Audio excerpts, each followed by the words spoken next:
Pulso Latino es presentado por Frisian Flag, Dushipawe, Bumpa Mañana. Hoy en Pulso Latino. El gobierno hace introducción del nuevo modelo de renovación Aruba EV. El Inner Park es un proyecto del cual muchas personas se sienten satisfechas y del cual están sacando mucho provecho. Esto es Pulso Latino con Una Alejandra maestra Forero. amarra a sus alumnos a los pupitres para que le presten más atención. En imágenes quedan registrados policías golpeando a mujeres. Aruba lista su mejor atuendo para vestirse de carnaval. Esto es Pulso Latino con Alejandra Forero. Bienvenidos a una emisión más de Pulso Latino, agradecemos por su sintonía. Recientemente se llevó a cabo un evento especial para la introducción del modelo Renovación Aruba EV. Con este proyecto, según el gobierno de Aruba, se genera una cooperación de diferentes sectores, tanto público como privado, que pueden dar frutos para mejorar nuestro país. En ocasión a la realización del proyecto Renovación Aruba EV, el gobierno de Aruba organizó un evento especial para quienes están envueltos en este tema, sectores de banco, comercio, industria y también para quienes estaban interesados en saber qué encierra todo el concepto de Renovación Aruba EV. La Renovación Aruba EV es un modelo PPP, Public, Private and Partnership en Aruba. El gobierno de Aruba está convencido que los trabajos hechos en las ciudades no solamente son para el bienestar de la economía y la vitalidad de las ciudades y el país, sino que más aún es para beneficiar a la comunidad en su totalidad. Este plan se enfoca grandemente en una mejoría en masa en los centros de ciudad y en los barrios. Esto acoplado a la modernización de una buena infraestructura de carreteras en Aruba. Este plan recibió el nombre de Plan BoAruba, uno de los instrumentos para la ejecución del programa de renovación del centro de ciudad era la Fundación de Renovación Aruba EV, que tiene como meta principal adquirir, renovar, rentar o vender edificios que tienen un valor histórico en el centro de ciudad de Aruba. En una sala completamente llena, interesados por la primera lectura de la Renovación Aruba EV, ilustró el gran interés que había por esta noche de información. Allí ellos escucharon con atención los planes que el gabinete Mike Eyman II tiene referente a la renovación de la ciudad. Todo el concepto es una iniciativa del primer ministro Mike Eyman, quien desde el 2011 firmó un acuerdo de intención con institutos financieros. Esto es Pulso Latino la idea con es crear Alejandra un modelo Forero. de fundación similar al comprobado exitosamente en Holanda, donde el sector público y privado unen sus fuerzas. De esta forma se le da una nueva y provechosa vida a las áreas urbanas por medio de la renovación, renta, compra y venta bajo condiciones más atractivas de las propiedades en el centro de ciudad. Como resultado, creando una mayor actividad económica y un ambiente más positivo para los habitantes. Atención, que hoy comienza la excarcelación masiva de 9.000 presos que recobrarán la libertad con la entrada de vigencia del nuevo Código Penitenciario de Colombia. La medida cobija a presos con condenas menores a 8 años y a quienes hayan cumplido la mayor parte de su pena. Algunos sectores de la justicia creen que es difícil evitar que peligrosos delincuentes terminen gozando de este beneficio. Comenzó a operar la descongestión en las cárceles del país a través de la vigencia de la reforma al Código Penitenciario. Los internos podrán salir de la cárcel en 3 casos. 1.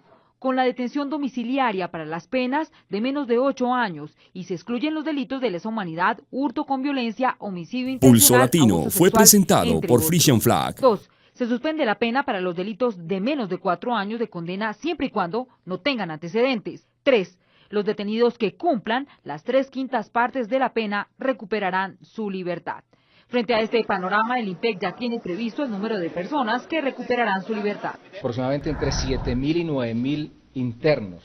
Según el gobierno y representantes de la justicia, los responsables de delitos graves no saldrán a la calle. No va a haber excarcelación de asesinos, ni de violadores, ni de personas que hayan defraudado o depredado al erario público.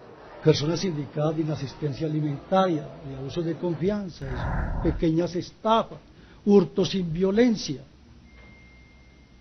y un gran número de delitos puedan verse beneficiadas.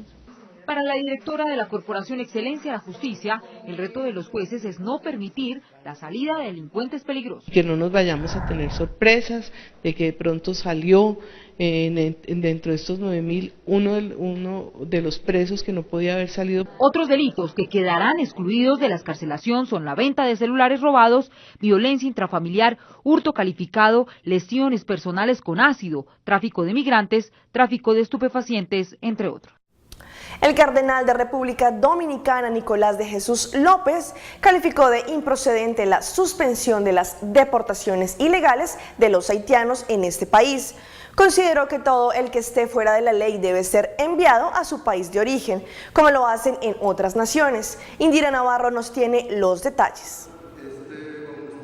El arzobispo metropolitano criticó la tregua en las repatriaciones de inmigrantes indocumentados. El ministro Montalvo sea un poquito más explícito a qué se está refiriendo, porque si es que se trata por igual al inmigrante legal que ilegal, entonces en ese caso pues está equivocado. Inmigrantes ilegales en ningún sitio del país, revisen los 5 continentes, a ver dónde llega un inmigrante ilegal que sea bien recibido. No, o sea que eso no tiene pie ni cabeza. El ministro de la Presidencia, Gustavo Montalvo, dijo la pasada semana que esa disposición no es nueva, sino que forma parte de un decreto que se emitió tras la sentencia del Tribunal Constitucional. En ese caso, si el sentido es señores, vengan, que no se van a deportar. Sería muy bueno que todo el que hable en nombre del gobierno hable claro y no ande con titubeo ni con tonterías. Las cosas claras, al pan, pan y al vino, vino. Cuenta clara y chocolate espeso. Durante la homilía por la conmemoración del Día de la Virgen de la Altagracia, Nicolás de Jesús López Rodríguez pidió a la protectora de la patria interceder para erradicar la criminalidad y la delincuencia en el país. Tenemos en los últimos tiempos una serie de crímenes, barbaridades, secuestros. O sea, da la impresión de que hay una descomposición social. Asimismo, llamó a la Policía Nacional a preparar más a sus agentes y escoger a personas mejores formadas y de ambientes con mayor salud moral para que formen parte de la uniformada. Indira Navarro, Noticias SIN. Y uno de los proyectos que implementó el gabinete Mike Eyman en su primera gobernación y que continuará en esta nueva etapa es el Linier Park, un proyecto del cual muchas personas están haciendo un uso eficiente, disfrutando de una vía adaptada para que la comunidad realice su deporte favorito. En el marco de la visión del gabinete Mike Eyman por mejorar el producto Aruba, uno de los proyectos que notoriamente ha sido bien acogido por la comunidad y que aparte de embellecer esta área, incentiva a la comunidad para que esté más activa, es el proyecto del Linier Park. Un proyecto que viendo todos sus beneficios se ha comprobado que no solo es un proyecto bien pensado y que cumple con la visión del gabinete Mike Eyman, sino que ha incentivado a muchas personas, sea en horas de la tarde o en horas de la noche, a que salgan a hacer uso de este, caminando, trotando o simplemente paseando, lo que incentiva a los usuarios a tener una vida más saludable. Muchos usuarios están contentos con el anuncio de la segunda fase del Linier Park, que ya está en su fase final y en donde todos podrán hacer recorridos más largos y placenteros. El Linier Park es un proyecto que estimula y eleva la calidad de vida de toda la comunidad de Aruba. Atención a esta noticia, una maestra en México decidió amarrar a sus estudiantes a los pupitres con cinta. Ante la protesta de los padres, la singular maestra dijo que la nueva reforma educativa se lo permite. Gran revuelo causó la difusión de 2 fotografías de niños amarrados a sus pupitres con cinta canela en una escuela primaria de Villahermosa. La denuncia se hizo a través de las redes sociales y se dijo que la medida era aplicada por una maestra bajo el argumento de que lo permitía la reforma educativa. El hecho indignó y generó preocupación entre los padres de familia de la institución, ubicada en el fraccionamiento Tulipanes de Villahermosa. Y sí me indigné y dije, voy a ir a investigar. Porque pues yo tengo a mi hijo aquí y no me gustaría que a mi hijo lo amarraran realmente. Si alguien llega a amarrar a mi hijo, sí me voy en contra de una persona que lo llegue a amarrar. Sin embargo, el director del plantel salió al paso de la denuncia y dijo que lo señalado en redes sociales es falso. Asegura que las fotos son reales, pero corresponden a una actividad escolar para crear conciencia en torno al trato de personas con discapacidad. Hay una demanda ante la agencia del Ministerio Público para investigar quién está publicando estas fotos, con qué intención, porque hasta este momento los padres de familia de los niños que ya publicaron, porque no sabíamos quiénes eran, no se les veía el rostro, están, como dice ahí la prensa, bastante indignados, sí, pero haberlos publicado sin su consentimiento, porque ellos no son quejosos. Aquí tenemos a los papás. Esta postura fue avalada por padres de familia que reconocen que la dinámica se hizo dentro de clase y que ellos aportaron los materiales. Mi hija fue una de las que le tocó estar amarrada de un brazo. A otros niños les tocó estar pegados a la silla porque eran una persona en silla de ruedas. ¿Para qué? Para que los niños entiendan qué es la discapacidad, porque muchas veces los niños son crueles porque por su edad ellos no saben distinguir y tratan a una persona de manera bullying, porque ellos no saben que esta persona es una persona discapacitada. Por lo pronto, las autoridades escolares investigan para saber quién filtró las fotos y las subió a las redes sociales, aparentemente con dolo. Mientras son peras o manzanas, ya se realizan investigaciones por parte de la Secretaría de Educación y otras instancias a fin de deslindar responsabilidades. Armando Cortés, Azteca Noticias. En cámaras de seguridad quedaron grabados 3 delincuentes que asaltaron un local de videojuegos en el suroccidente de Barranquilla, en Colombia. Los ladrones robaron a 16 menores que se encontraban jugando en este lugar. En el video se ve cuando primero entra este hombre con gorra y con un maletín. Enseguida ingresan 2 cómplices, uno de ellos desenfunda una pistola y apunta contra el administrador del negocio. Los otros delincuentes empiezan a apoderarse de todo lo que encuentran. Hasta los clientes que van entrando son sometidos. A los 16 menores que se encontraban jugando, los obligaron a lanzarse al piso.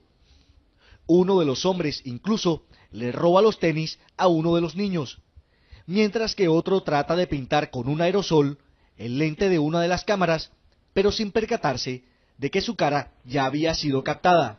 Una de las víctimas señaló que lo que se robaron está evaluado en 12 millones de pesos. Se llevaron 10 consolas Xbox, 10 celulares de alta gama, las pertenencias de los clientes que estaban aquí, 300.000 pesos en efectivo y 20 controles de las consolas. Así luce hoy el local que fue asaltado por los 3 delincuentes. Ya no hay consolas de videojuegos y el negocio permanece cerrado. La víctima asegura que el primer delincuente que ingresa al local es este mismo, que estuvo también el día anterior al robo. Lo sacó por el video. El video ya está en manos de la policía. Estamos identificando, individualizando a los delincuentes que estuvieron en este sitio y vamos a dar resultados muy pronto. Como se ve en las imágenes, los ladrones tuvieron tiempo hasta para tomarse unas gaseosas. Vamos a un corte comercial, pero ya regresamos con más información aquí en Pulso Latino. En breve. Aruba continúa recibiendo exposición internacional, en esta ocasión en el área de deportes extremos. ¿Las mujeres están conformes con su contextura? Acá les mostramos qué piensan muchas de ellas. Padulampe, un personaje que le ha hecho un gran aporte a la comunidad de Aruba.